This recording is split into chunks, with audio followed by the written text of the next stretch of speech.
मोहतरम नाजरीन, अजान तो हम रोज सुनते हैं, लेकिन अजान की आवाज कानों में आना, इसके पीछे भी एक वजह है। और बहुत से लोग अजान की आवाज सुनकर टीवी की आवाज कम कर देते हैं और उन्हें लगता है कि वो बहुत बड़ा सवाब का काम कर रहे हैं, लेकिन उठकर नमाज को नहीं जाते।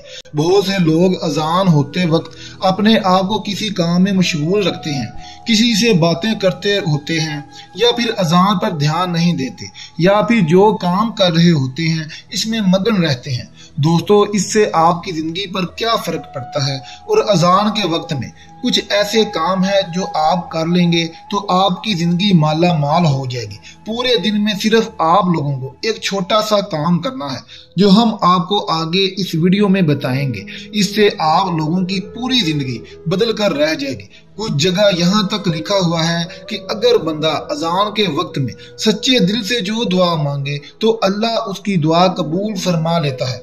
अब ना जाने कितने लोग ऐसे हैं जो ये नहीं जानते कि अजान के वक्त हमें क्या करना चाहिए। मोहतरम नाजरीन, हम सबको पता है कि अजान जैसे होती है, अगर हम अजान के साथ साथ अजान को दोहराते हैं, लेकिन इसमें भी बहुत से लोग गलती कर देते हैं।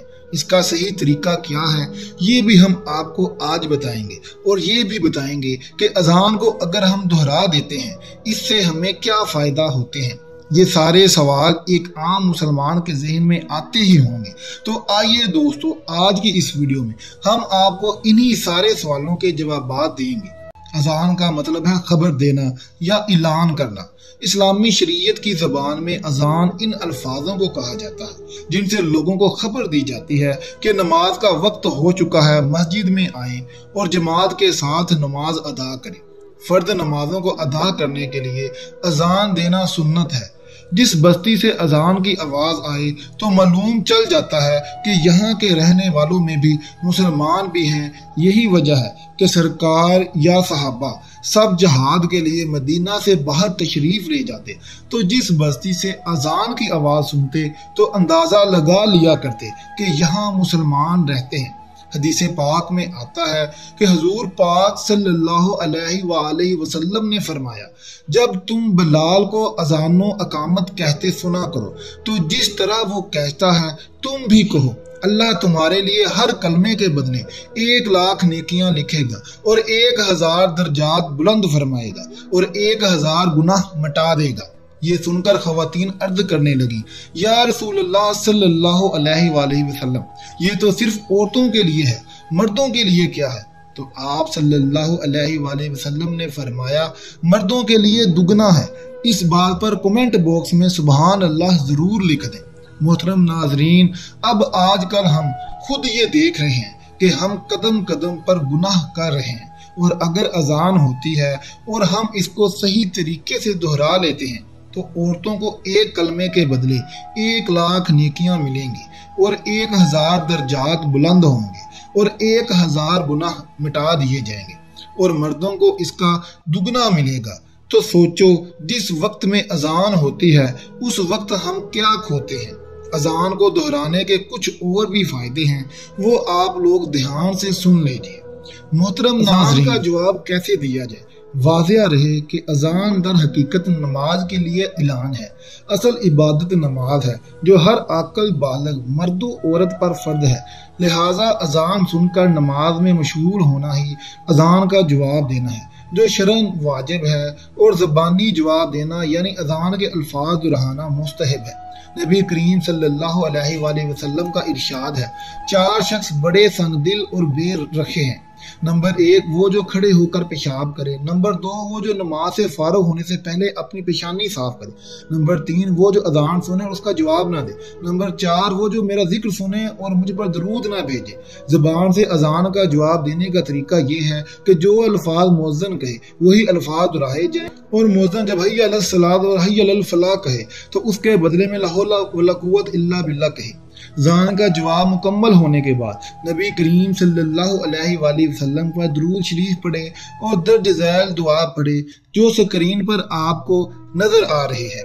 हजरत जाबिर बिन अब्दुल्लाह रज़ी अल्लाह तआला अन्हु से रिवायत है कि नबी करीम सल्लल्लाहु अलैहि वसल्लम ने इरशाद फरमाया, जो शख्स अजान सुनकर ये कलमात कहेगा वो क़यामत के दिन मेरी शफाअत का मुस्तहिक होगा। اذان کے بعد کی دعا پڑھ لے اور پھر ہاتھ اٹھا کر اللہ تبارک و تعالیٰ سے دعا مانگے تو انشاءاللہ وہ کبھی بھی مایوس نہیں ہوگا۔ وہ جو مانگے گا اللہ تبارک و تعالیٰ اسے عطا کر دے گا۔ جب بھی اذان ہو رہی ہو تو آپ جو کر رہے ہیں اسے وہی روک دیں اور اذان کو پورا سنیے اور دہرائیے۔ یہاں تک کہ حدیث شریف میں یہ بھی آتا ہے کہ اگر آپ قرآن پاک کی تلاوت کر رہے ہوں اور اذان ہو رہی ہو تو آپ قرآن کی تلاوت روک دیں اور اذان سن کر دہرائیے۔ حضرت عبداللہ بن عمر رضی اللہ تعالیٰ عنہ کا بیان ہے کہ جب ہم مکہ سے ہجرت کر کے مدینہ آئے تو لوگوں کو نماز کے لیے جمع کرنے کی ترکیب کے بارے میں سوچ و بچار کرنے لگے۔ لوگوں نے اپنی الگ الگ رائے پیش کی۔ کچھ صحابہ نے رات کو خواب میں فرشتوں کی زبان کچھ ایسے الفاظ سے سنے۔ جب انہوں نے اللہ کے رسول سے بیان کیا تو آقا صلی اللہ علیہ وآلہ وسلم بہت خوش ہوئے اور حضرت بلال رضی اللہ تعالیٰ عنہ کو بلا کر فرمایا اب نماز کے وقت تم یہی الفاظ بلند آواز سے ادا کیا کرو۔ چنانچہ وہی الفاظ قیامت تک کے لیے اذان بن گئے جو پوری دنیا میں ادا کیے جاتے ہیں۔